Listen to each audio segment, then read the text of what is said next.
Information provided in this podcast should not be considered investment advice. Please see our website paretosec.com/compliance for a complete disclaimer and more information. Hi everyone and welcome to this podcast live from Pareto's 29th Annual Energy Conference. This is a pod I have been looking forward to because we will address one of the most important dilemmas we are currently facing, which is that of battery and storage of energy. We are thrilled and honored to have the CEO of FREYR, Mr. Einar Jensen, in studio with us today. Welcome. Thank you very much. It's a pleasure to be here. I know you're a sought-after person these days, so on behalf of our listeners, we are grateful that you are setting aside some time for us here today. Thank you for having me. A very warm welcome to Kenneth Sivertsen as well, Analyst, and he, as you already know, here at Pareto Securities, and FREYR is among one of the companies you cover. Kenneth, welcome. Thank you. I think most of the audience know FREYR but for those that don't, it is a US listed company with a market cap of around $1.5 billion, and their mission is producing emerging clean battery solutions for a better planet. I think it's very difficult to kick off this conversation, Einar, without mentioning the Inflationary Reduction Act and how important that will be for the renewable space and battery and storage of energy in general. Can you please explain to our listeners why FREYR has an important task in the energy transition? Open-minded question. Yeah, so thank you for having me, and we're delighted to be here, of course, and good friends of Pareto since long, and also very pleased to see that the coverage from Pareto on FREYR is probably one of the more accurate, even though quite pessimistic on the outlook from our perspective. So thank you for that. But joking aside, the energy transition, which is urgently required if Homo sapiens is going to meet climate change objectives, can broadly speaking be defined or divided into two camps. And it's probably more, but let's sort of, for the context of a battery producer, we broadly define it into two camps. One is the decarbonization of transportation, which most people think about electric vehicles and batteries going into them. That's kind of where most people think about lithium-ion batteries. But as I keep saying, it doesn't really help if the batteries that we put into electric vehicles are charged using non-renewable energy, and if the batteries themselves are produced using non-renewable energy. Then we're just moving the point of combustion. So it's urgently required to also decarbonize energy systems. As many people would know, 80% of energy produced today is not renewable, and it needs to be 20% non-renewable in the next couple of decades if we're going to meet climate objectives. This will then imply that we need to triple electricity production globally, and that needs to happen with renewable intermittent energy, solar and wind. That then needs to 20-fold from current levels. And if you 20-fold an intermittent energy into the current grid systems globally, you probably need to 200-fold or maybe 2,000-fold, depending on who you ask, the amount of storage to stabilize that system. That's where storage solutions come in general, and that's where lithium-ion batteries, in our opinion, current versions of them, are the best solution around. But they themselves need to be produced in a sustainable manner, and that's where we want to play. We want to produce clean battery solutions, initially targeting the energy storage space. Most battery producers are targeting large automotive contracts. We took a different approach. We found a technology that is extremely well suitable for energy storage applications, and we can come back to why. But we also can produce these same batteries also for electric vehicles. But we become, in a way, one of the pure play solutions for energy storage applications, at least initially. And that is proven to be a quite successful strategy, I would say, coupled with, our go-to-market or go-to-capital market strategy going on the New York Stock Exchange last year. It has been quite a ride for you. I mean, now you're at the New York Stock Exchange, as you say, with a market cap of $1.5 billion. It's not that many years ago you were in the early stages. Can you just walk us through what has happened with FREYR over the past, the short version? Yeah. So I think when we really sort of we announced to the public on April 4th 2019 that we have this ambition of building gigafactories in Norway, and nobody believed that we would be able to successful in that. Then in June 2020, we completed a private placement in the Norwegian market with quite a number of local investors, including Rana Municipality and Adolfsen and some of these. On the OTC market, right? And we went on the OTC market. And I think the investors that sort of joined us then, many of them had more than 20-folded, their investment. So I think they are quite happy. Then the reason why this private placement was important was not because of the quantum of capital, but it made us visible, and it made us or allowed us to sign the licensing agreement with 24M Technologies, the technology provider we had. This triggered interest from the SPAC community. So we were contacted by a SPAC in New York who literally called me up and said, listen, do you want to go public on the New York Stock Exchange? And my answer to them was absolutely no. And they said, oh, sorry, we should have started this conversation differently. They said, are you interested in $1 billion? And I said, yes, you should have, you had me at hello. So that's, the one thing led to another. On 29th of January last year, we announced an $850 million pipe. And then we went through the sort of SEC regulation process. On the 8th of July, we concluded after redemption $700 million into the company, which is a good start for a company. Now we, 1 year later-ish, right, with all the SPAC doldrums and all the SPAC companies have sort of hit the wall, so to speak, we are actually 30% up since we went public. So that's not common in the SPAC world. Relative outperformance, I would say, across the entire battery spectrum. And there aren't that many pure play battery companies around that you get public exposure to. So we're happy with that. But I think that the fundamental thing that we really started out early on saying was we say what we're going to do, and then we explain when we've done it. And so far that has proven to be an appropriate strategy. But it's not trivial to build a battery company. It's not trivial to build batteries and produce them. But so far, so good. You touched briefly upon it, but obviously it's been a roller coaster ride, Kenneth, for many of the companies that was publicly listed from the post-COVID course, to put it that way. But as you said, Tom Einar, FREYR has fared very well. Why do you think that is, Kenneth? And it probably explains what the world thinks of battery and how important that is. Yeah, I think we can divide it into two parts here. I think one, what Tom Einar actually alluded to a bit here, is that the company has constantly, as long as we have followed them, delivered on what they have been saying, and also they have, as the best they can in a volatile world, they have always taking a long-term target, and that long-term target has been lifted quite significantly since you listed in the New York Stock Exchange.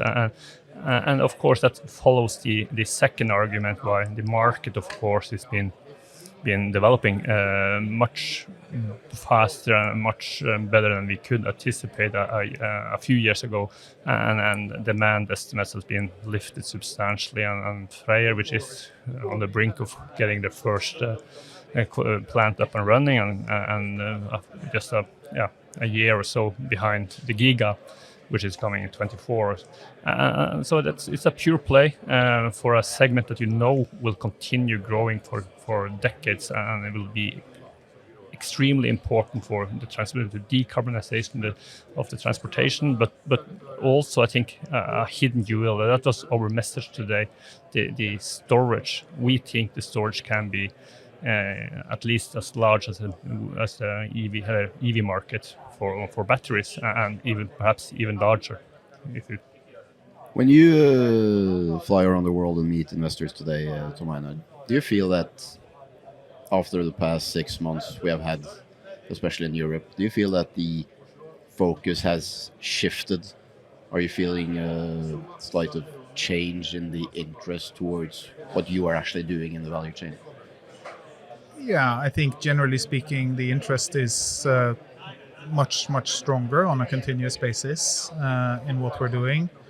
Of course, there's still some skeptics out there, ranging from the climate change deniers to the ones who struggle with technology, to a number of different things. But by and large, I would say that we probably have 10 times higher interest in what we're doing now than what we had 6 months ago. our existing investors, and I met 15 out of the 25 largest ones in New York last week. They're all, of course, well, I wouldn't say of course, but it's good to see that they're quite happy with what we've done.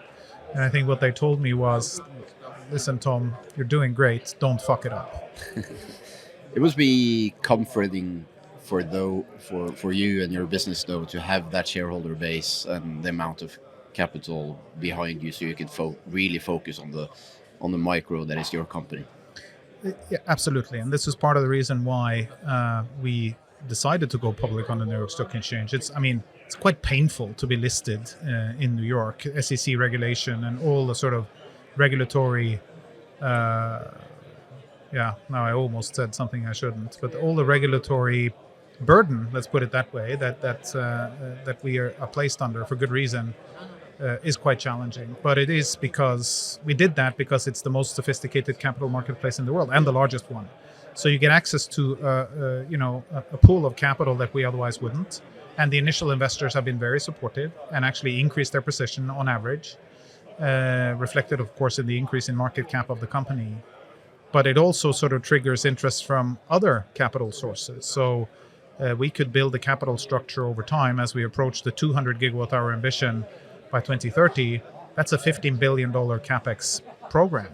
And 700 million is a good start, right? But I just also want to rush to underline that this is an extremely capital intensive business. You need to be very good at raising capital across the entire capital spectrum. Because even though 700 million is a good start, I don't think we can lever up the rest, to put it that way. So, but we're not going to raise, equity or equity-like instruments until we find the appropriate strategic capital to apply against, our ambitions, and we're going to tie that to industrial development, etc. So we're going to be intelligent about it. We try, at least, also on that front, together with the industrialization strategy, and so far so good. But people who want pure play exposure to the secular shift that we have in front of us, FREYR is one of few exposures in that regard. Thank you.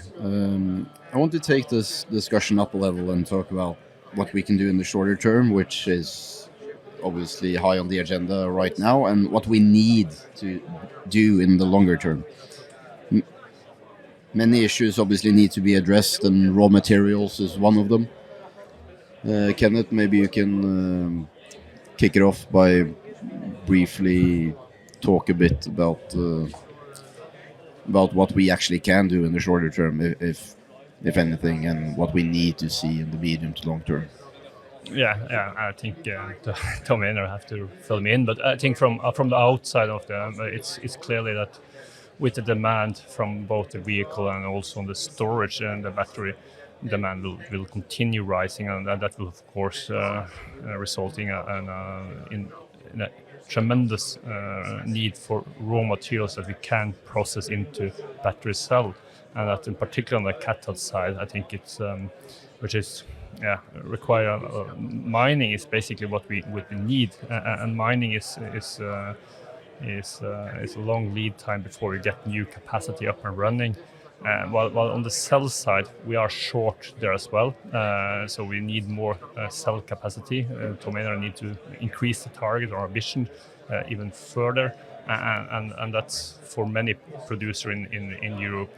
Because you don't want to change into a battery electric world without having sufficient production of battery cell, and to have that you need raw materials and processing of raw materials, and that is a challenge. I know FREYR, Tom Einar could probably allude more about it. I know they have been talking about creating a localized value chain, and Nordic has been mentioned, and Nordic has a history of which is rich on mining, but perhaps not in Norway, but in Sweden and Finland at least they have. So, and there are different ways of mitigate this demand. That's partly you can diversify the chemistry.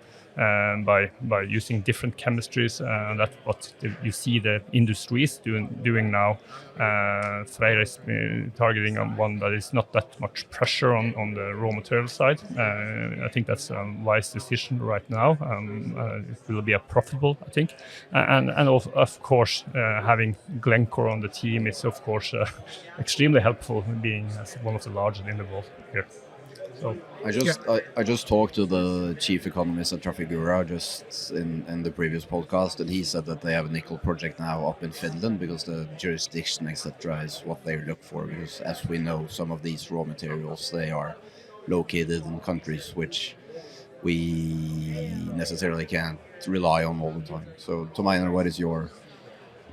Well, so from a macro perspective, in sort of a world that is fully decarbonized and lithium-ion batteries sort of play the ultimate role, obviously biased as we are, we think that is feasible, and we think there is more than enough resource on the planet to sustain that if we take ambitious recycling levels into account. So if we're in a sort of a Elon Musk 20 terawatt hours per annum world, equally divided between storage and transportation, we believe that we could approach 70-80% recycling rates long term, which means that you basically need 4 to 6 terawatt hours worth of new mining capacity every year, right, going into the battery space. Of course, there will be temporary bottlenecks, which we're seeing now, and then there will be temporary periods of oversupply over the next 50 years or so, if you sort of think about it long term.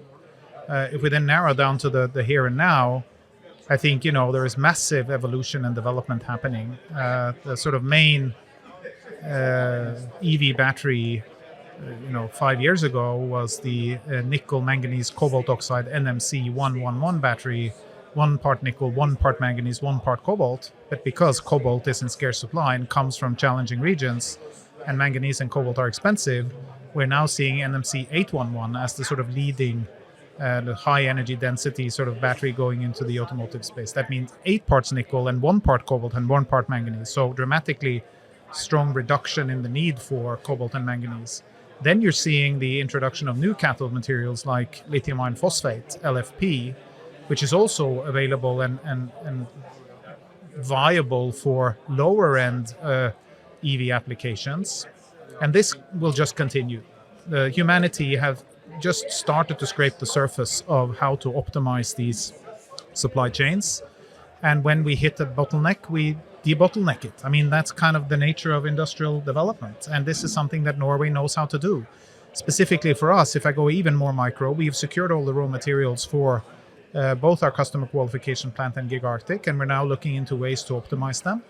Part of that strategy is to have localized production and processing of minerals.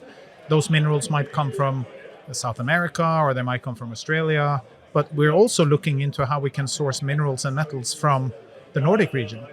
And of course, synthetic graphite and natural graphite we can get in abundance in Norway through Vianode and natural graphite in Senja and so on. And in northern Finland, you have lithium, you have cobalt, you have nickel, as you pointed out. So you will see a massive development both upstream into mining and refining. But I agree with Kenneth that we need to speed up the permits for mining projects. There's a lot of new mining projects that need to be established if we're going to fully electrify.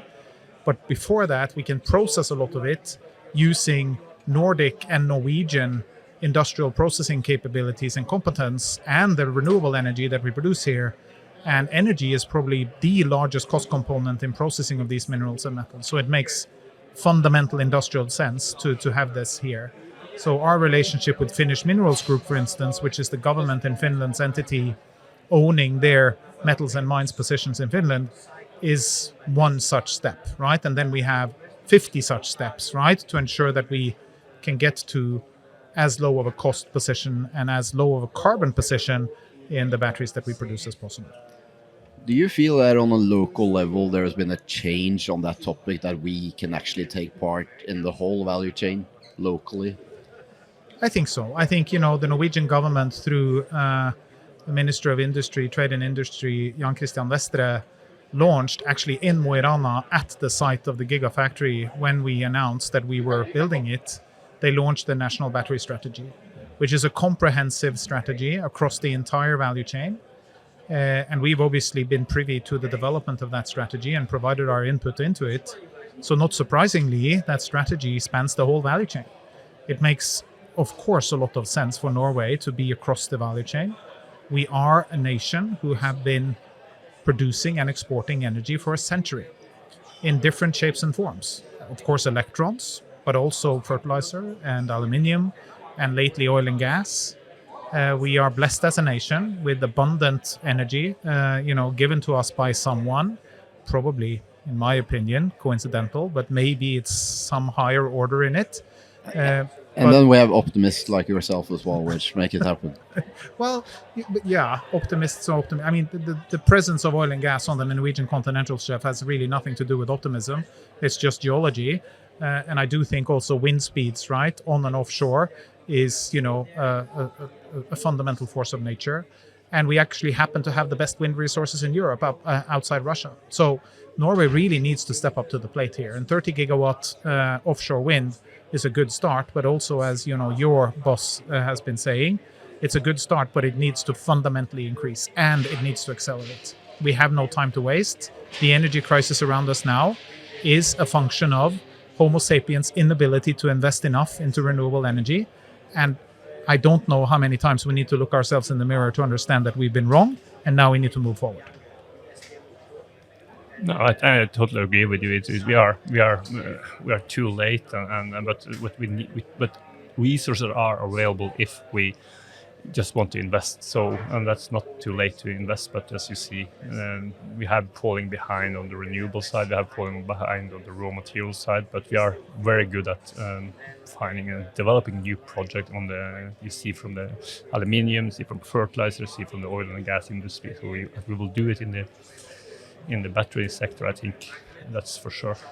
No, I agree, and that really needs. And there's another part of this equation, right? I mean, we are speaking to now. We're sort of halfway into our project finance work for Giga Arctic, and also these processes need to speed up, right? I mean, the banks have their own project finance processes, which I understand the mechanisms around. But if we're going to solve these challenges, we need to speed up there as well. We need to speed up everywhere. We aren't moving fast enough, and we really just need to move faster. And I think part of what we would like to be as a company is this catalyst for speed, and that's why we say speed, scale, and sustainability. And we demonstrate that by moving as fast as we can. But of course, when you move fast, you will inevitably make a mistake or two, but that's okay. As if you're not moving fast enough, or if you're not making mistakes, you're not moving fast enough, right? Because you need to challenge the boundary. You need to challenge conventional wisdom.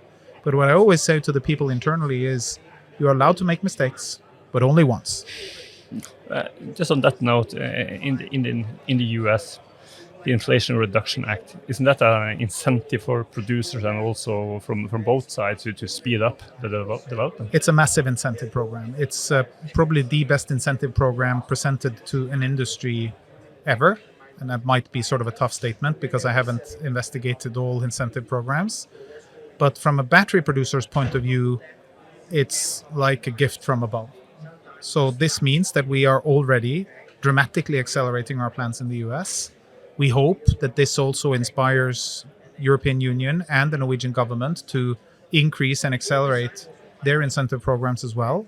If they don't, there will be, a much more larger influx of capital and industrial development in the US at the cost of Europe and potentially Norway.